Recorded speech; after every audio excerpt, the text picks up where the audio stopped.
This is the Women of the Bible in Context podcast by Jessica L.M. Jenkins and We Who Thirst.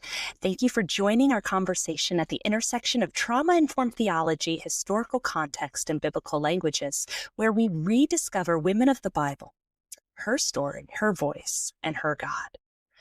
You can support this ministry through our Patreon. Just search for We Who Thirst. Commonly told as a romance story or even taught as a guide on how to find a godly spouse, the book of Ruth is really about God's people walking in covenant with him and reflecting his character towards those around them. We see this in Ruth as she cares for her mother-in-law, Naomi. We see this in Naomi as she spiritually interprets the events of the book for us. And we see this in Boaz as he uses his power, prestige, and privilege to care for the weak and vulnerable, echoing God's heart for the needy and marginalized. Without the people in the book of Ruth acting to reflect the character of God, we would not have this story.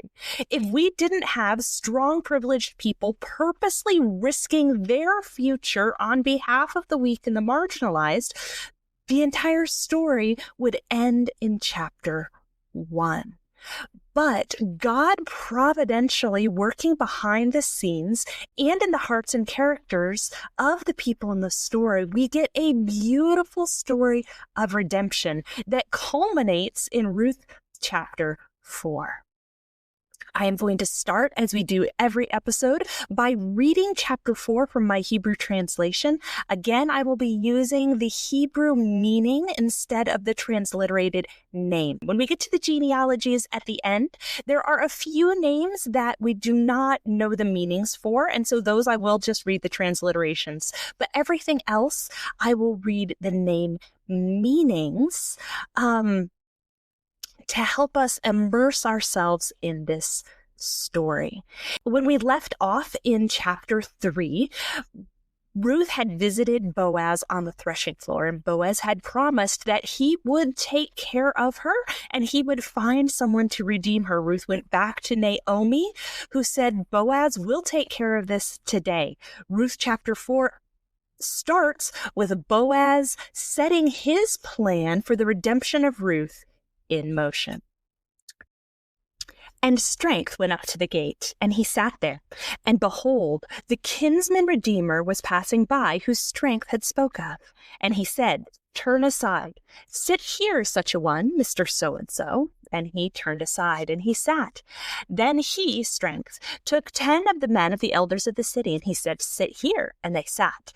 And he said to the kinsman redeemer, a portion of the field which is to our brother Elimelech, pleasant, who returned from the fields of incest, sells it.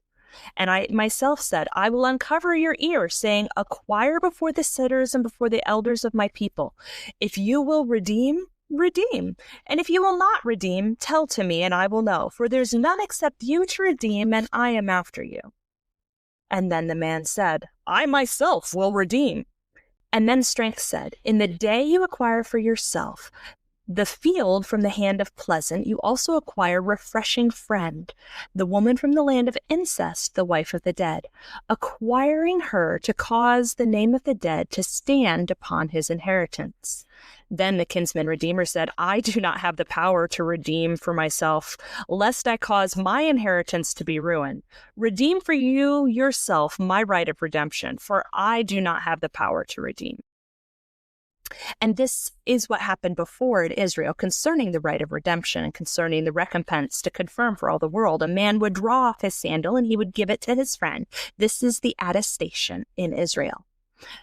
And so the kinsman redeemer said to strength, acquire for yourself. And he drew off his sandal.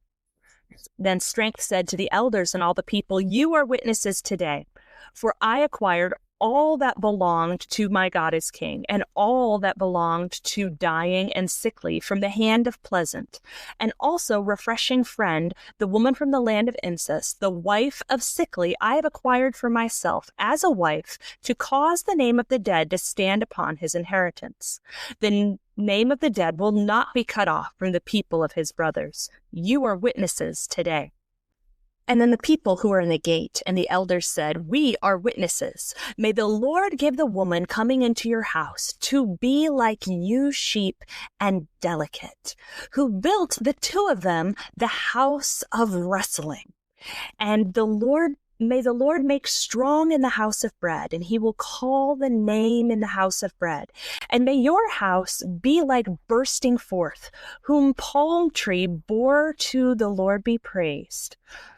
From this seed who the Lord gave to you from this young woman." Then strength took refreshing friend, and she was to him a wife.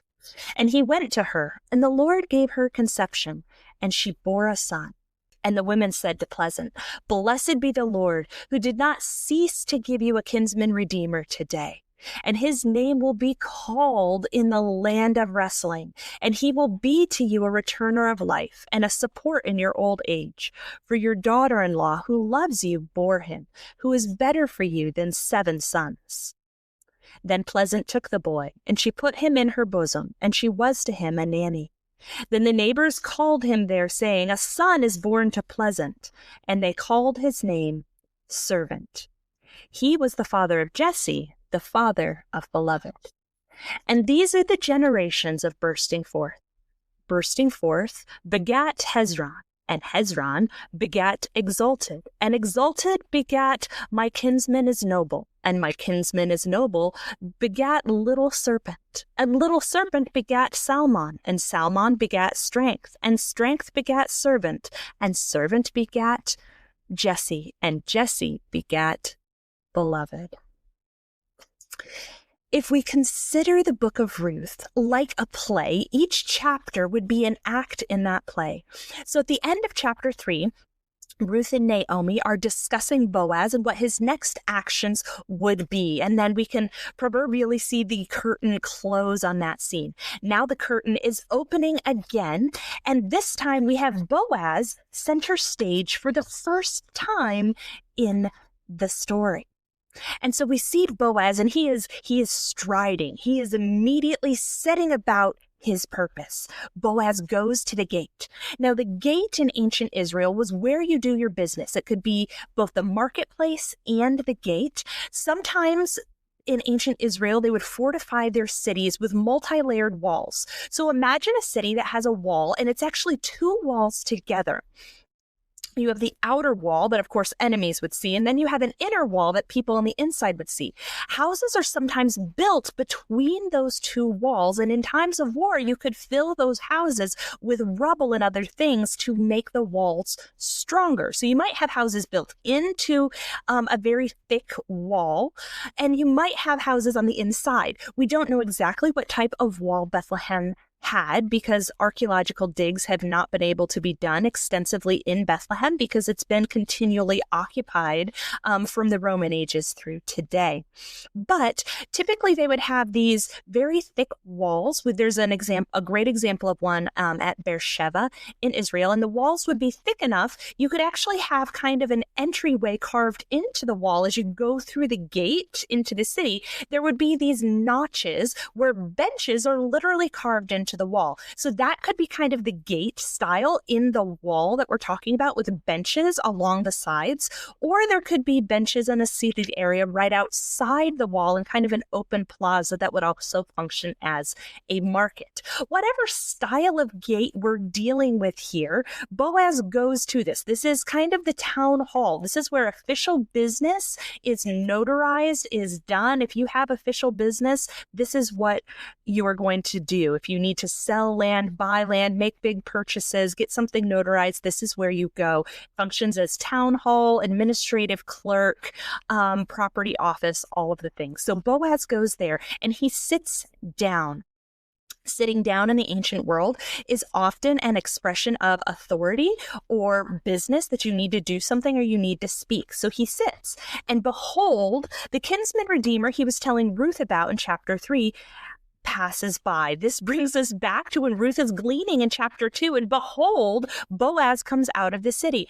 We get a glimmer of God's providence here, that God is bringing the kinsman redeemer by at just the time Boaz needs him, just like God brought Ruth to Boaz's field and brought Boaz out at just the time Ruth needed him. So the kinsman starts passing through the gate, as he would have to do to go to his fields or conduct other business. Anybody who needs to leave the city for business or tend to their fields or do their daily work outside the city has to go right through the gate. So behold, the kinsman redeemer passes by, and Boaz speaks up and he says, "Turn aside and sit down." And he calls the man in Hebrew. It's almost a nonsense phrase. It's so-and-so, Mr. So-and-so. His name is purposely left out of the text. Now, Boaz would have known his name, and he would have called him by name. This is a small town. They know everybody in the town. But it's left out of the text, and there's a couple reasons many think that his name is left out. Reason number one, because he does not do the duty of redeemer. So it's kind of a belittling, like your name isn't even worth being mentioned in the story because you wouldn't step up and do your duty. But on the flip side, it has a secondary purpose that it saves that man's descendants from shame. Because as we're going to talk about quite a bit in this episode, the book of Ruth is pointing to David and David's reign and why David can be king. And so that this man's descendants are likely still living in Bethlehem, still around at the time David is ruling. So to put his name in the book of Ruth would shame that entire family. And to withhold that both makes the statement that, hey, dude, your name's not worth being included because you didn't step up. But also we don't want to shame your entire family because you didn't step up. So it kind of has a both reason there. So the author did not record his name, and Boaz just is like, hey buddy, come over here. And the man turns aside and sits down. And then Boaz takes 10 of the men of the elders of the city, whether they were already there, and he's like, hey guys, come over here, let's have a meeting, or whether they're all walking out to their fields, and he's calling them one by one as they go through the gate. We don't know for sure, and it doesn't really matter to the story. But Boaz is gathering a quorum for official business. So he takes the elders of the city and he has them sit down. He says, sit here, and they all listen to Boaz and they sit. You can tell Boaz is a man of standing. He is a man of authority in this town, and the men immediately listen and do exactly what he asks. They can tell he has business. They can tell he is eager to get his business done, and they are listening. They are rapt attention. Now, of course, let's set the scene even further. Boaz has called all these men together. People are nosy. They're curious. They don't have TV or radio for entertainment. So anybody else around who's not part of this is likely like, ooh, some business is going down. I wonder what's going down. We're all nosy. We, if our neighbors leave their blinds open, we're like, ooh, what do they have in their house? I want to know. I'm curious. And people back in the Old Testament were the same. And so there's probably a crowd starting to grow as Boaz gathers the elders because they're curious what's going on and what business is going to happen, and it will affect the community. And so people are wanting to know. So you not only have Boaz and the elders and the kinsman redeemer sitting, you also have a crowd that is standing gathered around to hear what's going on. Maybe merchants are kind of trying to listen out of the corner of their ear while they're doing shopping, and everybody's very aware that this meeting is happening. So Boaz turns to the kinsman redeemer, and he immediately starts in a way that's very surprising considering his conversation in chapter 3. In chapter 3, Ruth basically proposes to Boaz and asks him to redeem her. Boaz says, I absolutely would, but there's a man who has a greater right to do that than I do, so I need to go talk to him about it. So he goes to do this, but he doesn't start by talking about Ruth at all. He starts by talking about land. He says, a portion of the field which belonged to our brother Elimelech, Naomi is now selling, or she's transferring the rights to. Now, calling Elimelech their brother doesn't mean he's physically their brother, just he's a tribe member. He's part of the general clan, part of the city. It's a familial term in a fondness way, not in a literal brother, like the three of them were siblings. And so Boaz starts letting the other redeemer know that that Naomi is selling land that belonged to Elimelech. And Boaz says, I will uncover your ear, saying, acquire before those who sit and before the elders of my people this land. If you will redeem, redeem. And if you will not redeem, I will redeem, and tell me, and I will know. So this concept of land redemption goes back to Leviticus 25. Let me read Leviticus 25, 23 through 27 from the NIV. That passage says, "The land must not be sold permanently, because the land is mine, says the Lord, and you, the people of Israel, reside in my land as foreigners and strangers. Throughout the land that you hold as possession, you must provide for the redemption of the land. If one of your fellow Israelites becomes poor and sells some of their property, their nearest relative is to come and redeem what they have sold. If, however, there's no one to redeem it for them, but later on they prosper and acquire sufficient means, they can redeem it themselves. They are to determine the value for the years since they sold it and refund that balance to the one to whom they sold it, and then they can go back to their property." So land in ancient Israel was a permanent possession of a family or a tribe or a clan. It was not like today we buy and sell houses to whomever, whenever, and we don't think much about it. But land was necessary for the survival of a family in ancient Israel. If you did not have land, you really were fairly destitute and you didn't have much. And so keeping the land within the family is incredibly important. And it's important not only for the immediate household, but the clan and the tribe as well. One thing that's interesting about these verses is that women usually didn't have direct land ownership. There is discussion in the scholarly world on whether it was the household that owned the land or the men who owned the land. Many scholars, because land was passed through the father's line, it was passed on through the male line to keep it in the household, in the clan. That was traced through the men. There's many who think it was men who owned the land. There are other scholars like Carol Meyer who say it's not necessarily that the men own the land, but it's that the household has the land, and it's who is representing that household, which 99.9% of the time would be the men. And so women could inherit. We have the daughters of Zelophehad. They inherit land and then marry men within their clan to keep that land within the clan. So women can inherit. The widows inheriting from their husband was pretty rare. Typically, you would have a male relative inherit the land instead of the widow. So you have kind of an odd situation here where Naomi needs to transfer the rights of the land or sell the land to a male relative, because a couple of widows, though they make a tiny household on their own, cannot survive long term. They do not have the manpower or the resources to work the land as needed for their own survival. They are a dead end. So they need to find a larger household to take them in and to absorb that land and them for survival. And so Boaz here mentions Naomi needs to transfer the land, and presumably commentators note that when the land is transferred, care of Naomi would be transferred as well. So whoever takes the land takes responsibility for Naomi. Naomi is the matriarch of Elimelech's household. She goes with the land, and you kind of take both together. And so the Redeemer initially hears this situation Boaz is bringing up and is like, that sounds like a great idea. Naomi's past childbearing age. She's one mouth. She's not going to eat that much. She's an old lady.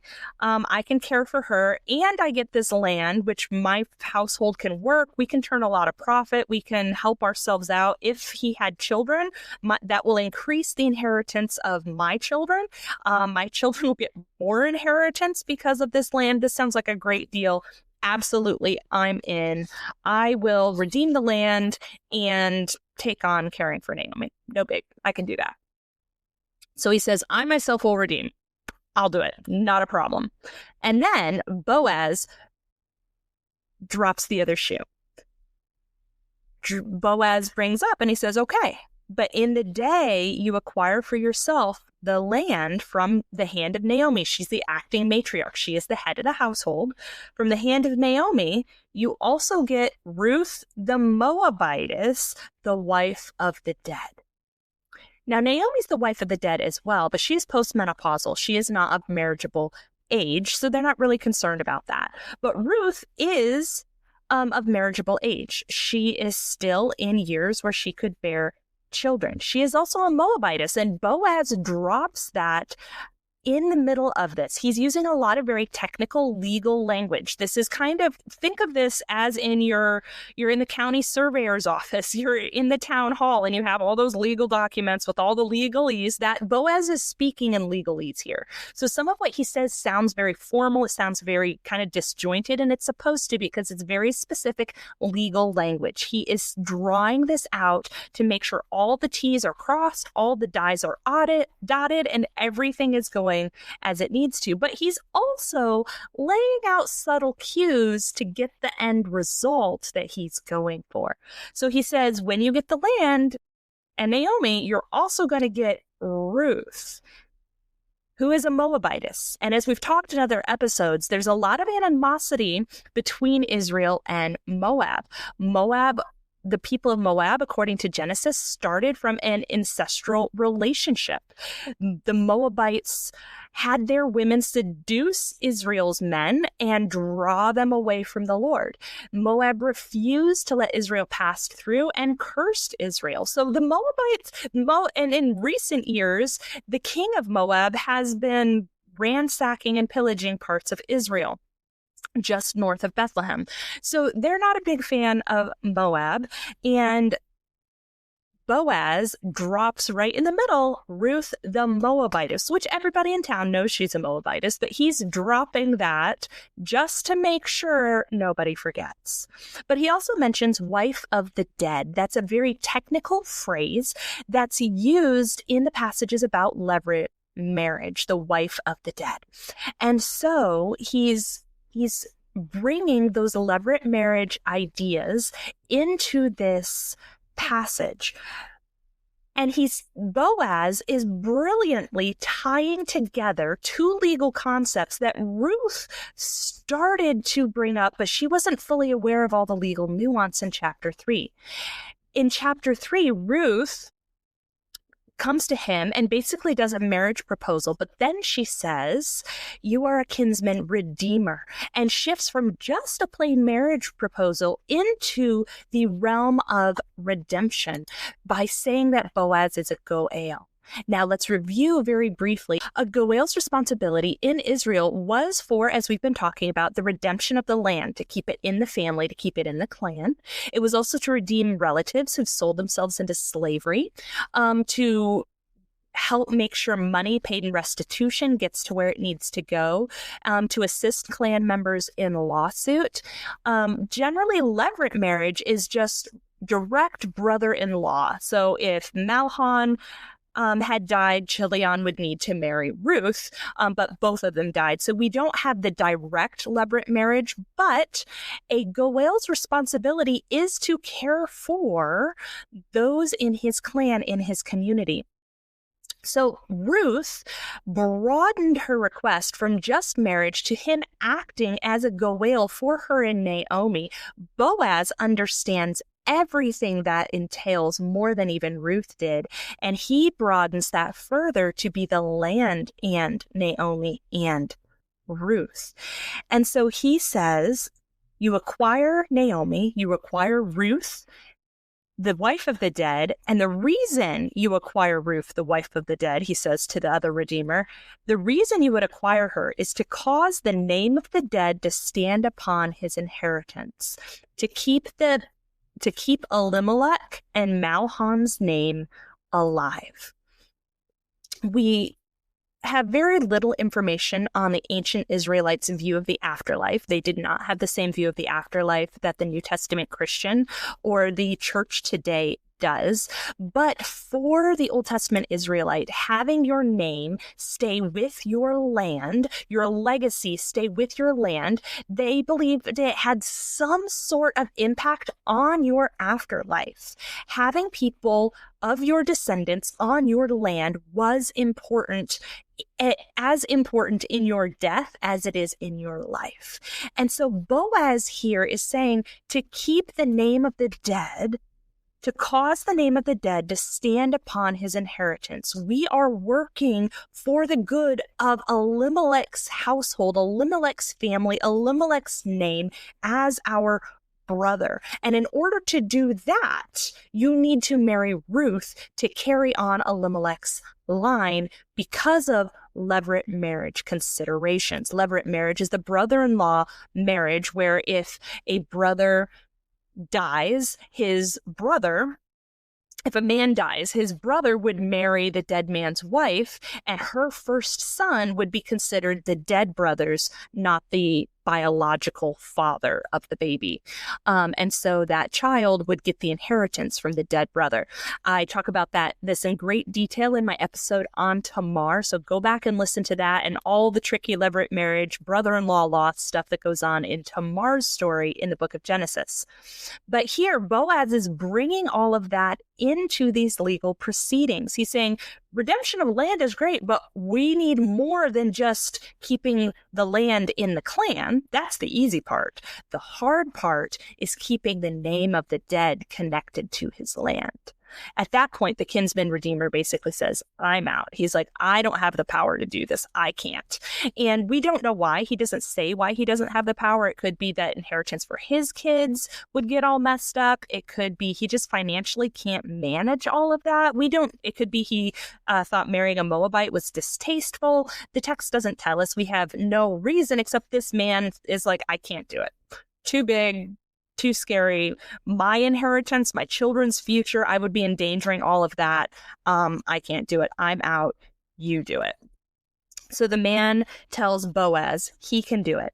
And then in verse 7, we have a little aside from the narrator that tells us about this ancient custom where they would take off sandals and pass sandals between the people to kind of rubber stamp a legal agreement. And so that shows that the book of Ruth was written enough later from when the events of Ruth happened that the original audience of the book of Ruth needed to know this little aside detail that they wouldn't have naturally known. So just like I sit here and I tell you historical context about the book of Ruth to help you understand, because we're 3,000 years later.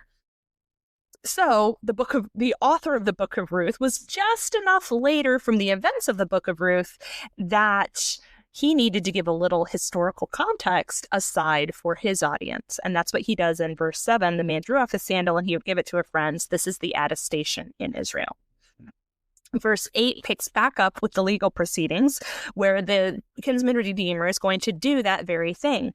He says, acquire it all for yourself. He says, I can't do it. Too expensive. I'm endangering my livelihood and my family. Do it for yourself. And so he draws off his sandal. Now he's uncovering his feet. He draws off his sandal and gives it to Boaz. Boaz, it doesn't say this, but he presumably accepts the sandal. And Boaz said to the elders and all the people who are there, remember, there's a big crowd. The elders are sitting there, a big crowd. Boaz then turns to the crowd, the people representative of the entire city of Bethlehem. Probably not the entire city was there, but close to it and enough to represent the city. And he says, you are witnesses today. And this is very important because in the ancient world, they didn't necessarily, sometimes they would write it down. We have lots of ancient written records, but we're dealing with like small backwater Bethlehem. They may not have scribes hanging out in Bethlehem. They're going to be in the bigger cities.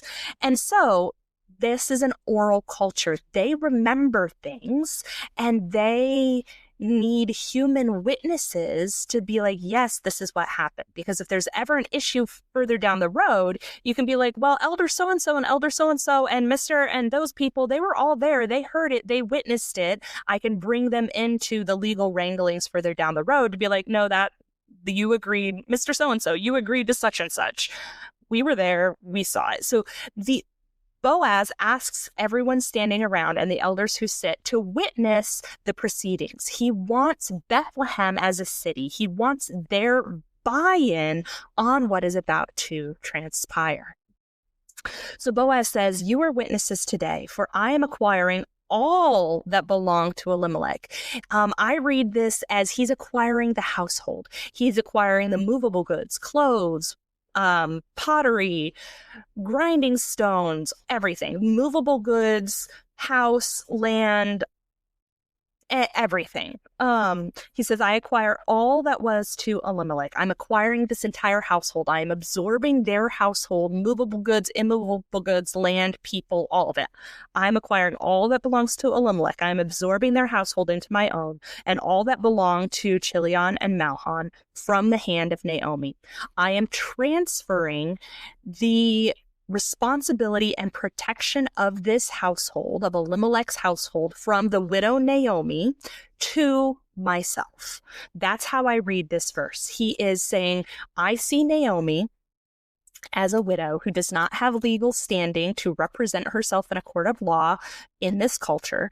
She is trying to care for Ruth. She's trying to manage her affairs. I'm going to step in and I'm going to bring them under my protection.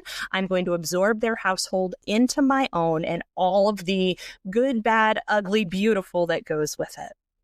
He says, also Ruth the Moabitess, the wife of Mahlon, I am acquiring for me as a wife to cause the name of the dead to stand upon his inheritance, that the name of the dead will not be cut off from the people of his brothers. You are witnesses today. He opens and he closes his statement. He says, you are witnesses. Here is everything I am doing. Now witness this. And the people say, we are witnesses. Ratified, approved, witnessed, done.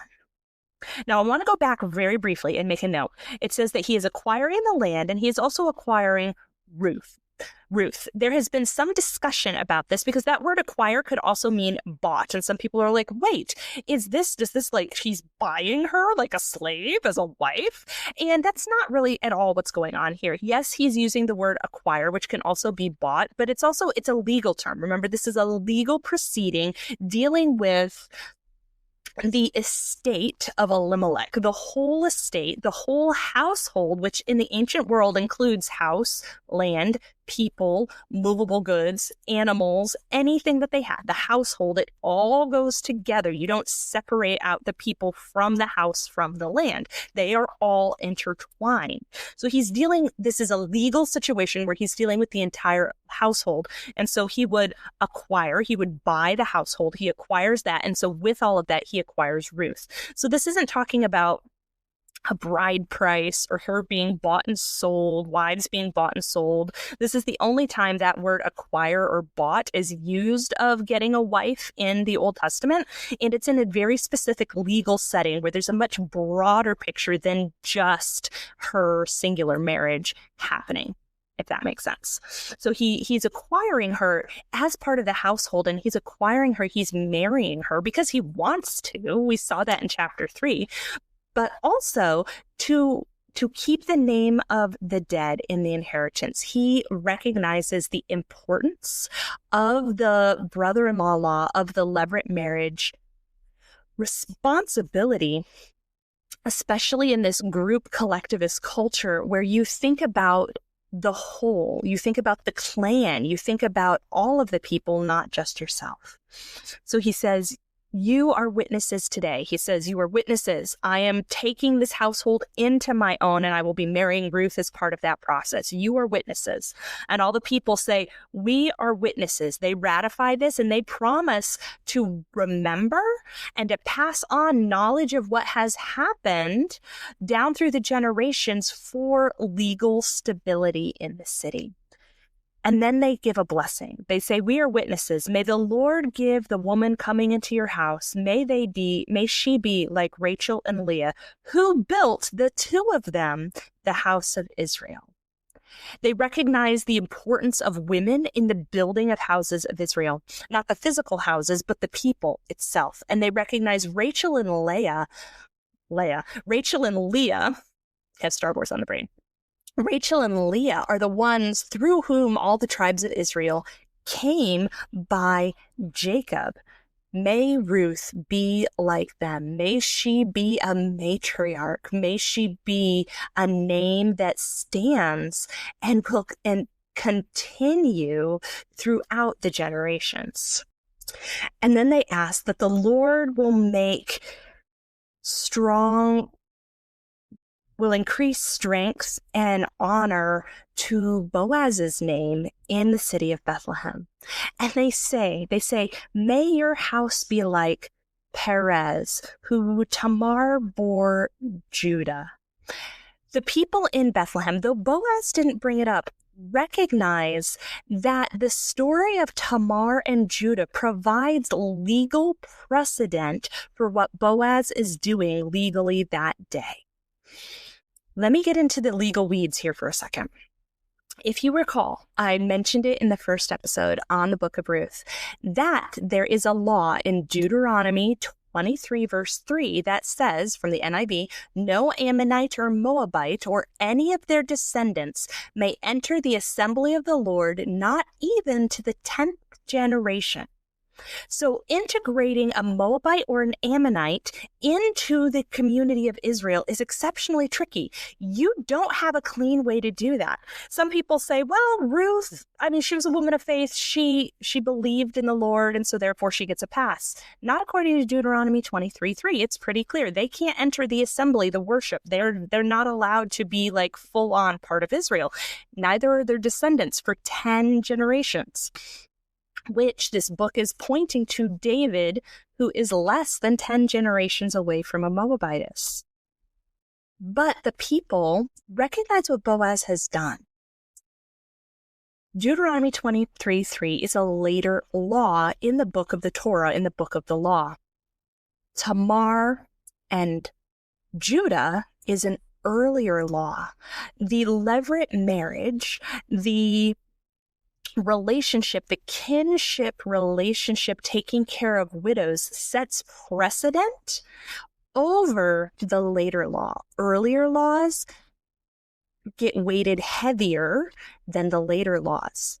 So the people bless the house of Boaz to be like Perez, but they also recognize that because of Tamar and Judah and Perez, Ruth can be integrated into the Israelite community, into the Bethlehem community, specifically because of the leverite marriage, in a way she would not have been able to, even with her faith, even with everything else, she would not have been able to be integrated into Israel if she had just stayed married to Mahlon. If Mahlon had married her and had lived and had brought her back to Bethlehem, she would not be able to be integrated into the community in the same way as she is by marrying Boaz, because her marriage to Mahlon does not depend on nor reflect an earlier situation in the Mosaic law that overshadows the Deuteronomy 23:3 command about Moabites. We have very specific legal wrangling going on that Boaz starts, and the city of Bethlehem recognizes that this is a special situation, and we are bringing Ruth in just like Tamar is brought in, and we are recognizing that she is as much part of the in-group now as Rachel and Leah, who were Armenians when Jacob married them, as Tamar, who may have been a Canaanite when Judah was with her. And now we have Ruth, who has been brought in to the people. She is also like potentially Rahab, which the book of Ruth never tells us this, but Matthew 1 tells us that Boaz's mother, or maybe grandmother, is Rahab, who was the one who welcomed the spies, and she married into Israel. And so Ruth is following the footsteps of all of these matriarchs of Israel who by marriage, and especially levirate marriage, were able to enter the people of God and be considered an Israelite under the covenant of God. And so Boaz took Ruth, and she was to him a wife. She consented to marry him, and he went into her, and the Lord gave her conception, and she bore a son. At this point, Ruth has the baby, and she and Boaz step off the scene. We don't hear about Ruth again in the book, which this book is ultimately about Naomi, not Ruth. And by verse 13, Ruth's problem has been solved. Ruth The blessings that were prayed over her have been fulfilled. Naomi's concern for her that she find rest in the home of a husband has been fulfilled. She has had a child, so her problem is solved. She moves off to the side. Now the text finishes where it started by focusing on Naomi. And then the women said to Naomi, "Blessed be the Lord who did not cease to give you a kinsman redeemer today." Naomi is holding the baby and they're blessing her. "His name will be called great in Israel. He will be a returner to you of life and a support in your old age. For your daughter who loves you, who is better than 7 sons, has bore him." And so Naomi takes the boy and she holds him in her chest as she was to him a nanny. Some commentators argue, is she adopting him formally? Is she just taking care of him? I think it's most likely that she's taking care of him. He's going to carry on the line of Elimelech, so she doesn't need to adopt him. That's Boaz already formally took care of that. Naomi is probably living in the same household as Boaz and Ruth. She's still the matriarch of this household. And so she is caring for this son, but the women are recognizing, you left us empty.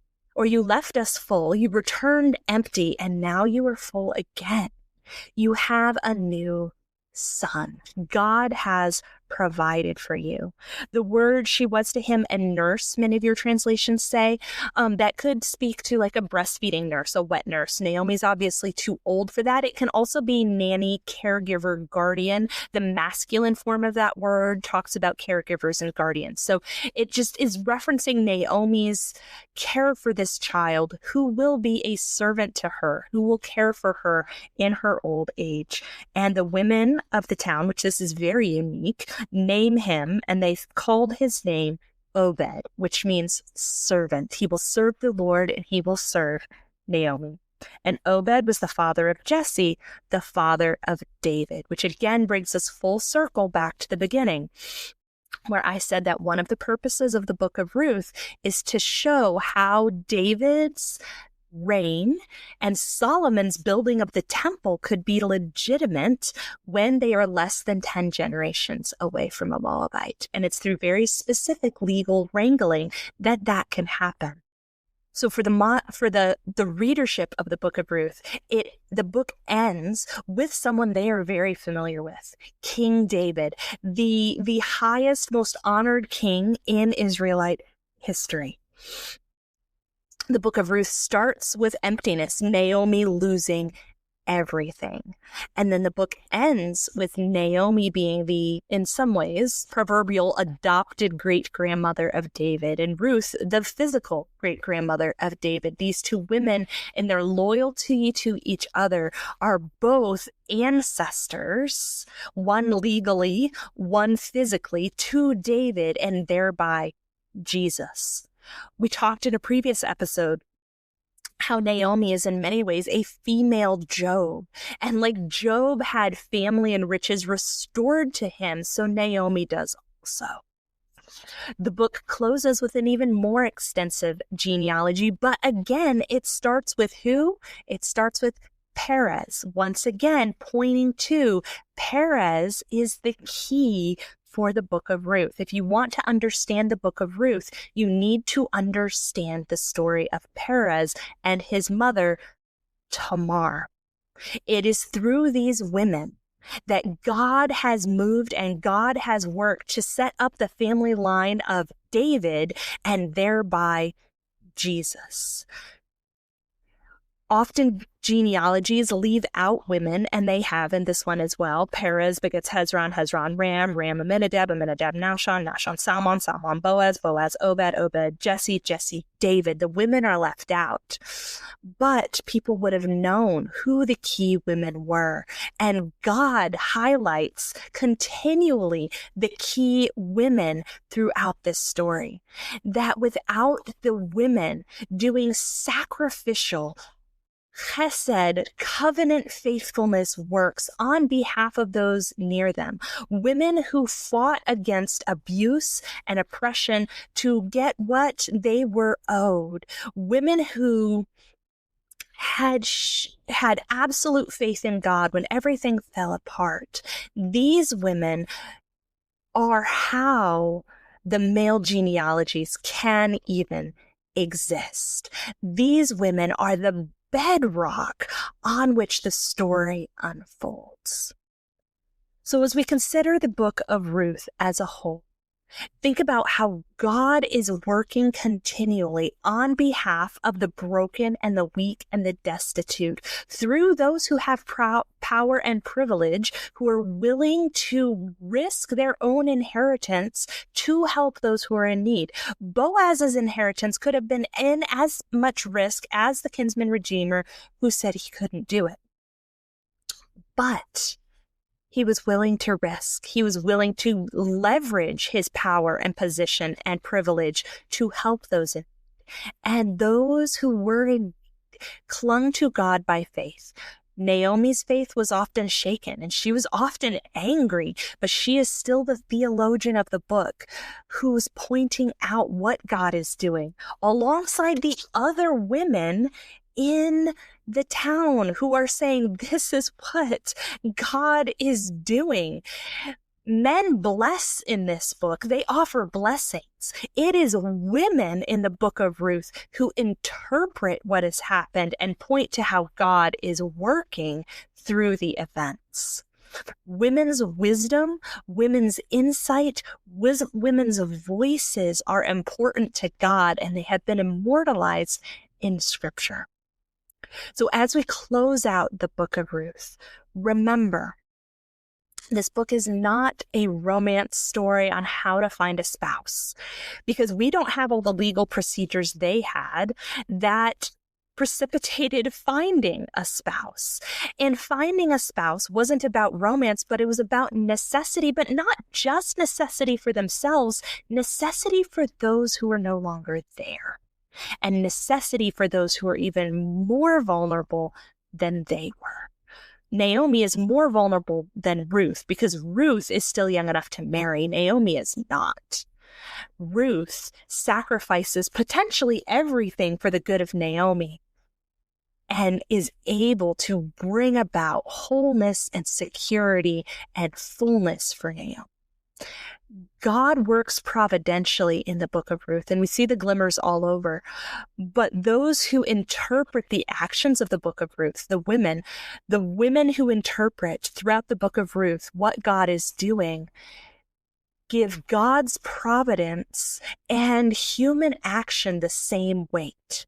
They see how people act to reflect God's character, and they say that has the same weight as God's providential action. The book of James tells us that when we know what to do and we don't do it, when we know there's a good we need to do and we don't do it, it is sin.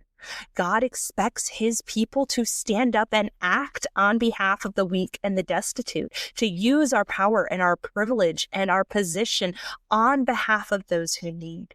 And he loves it when that happens, whether it is women, whether it is men, and he loves it when it happens through creative means. God inspired the Mosaic Law.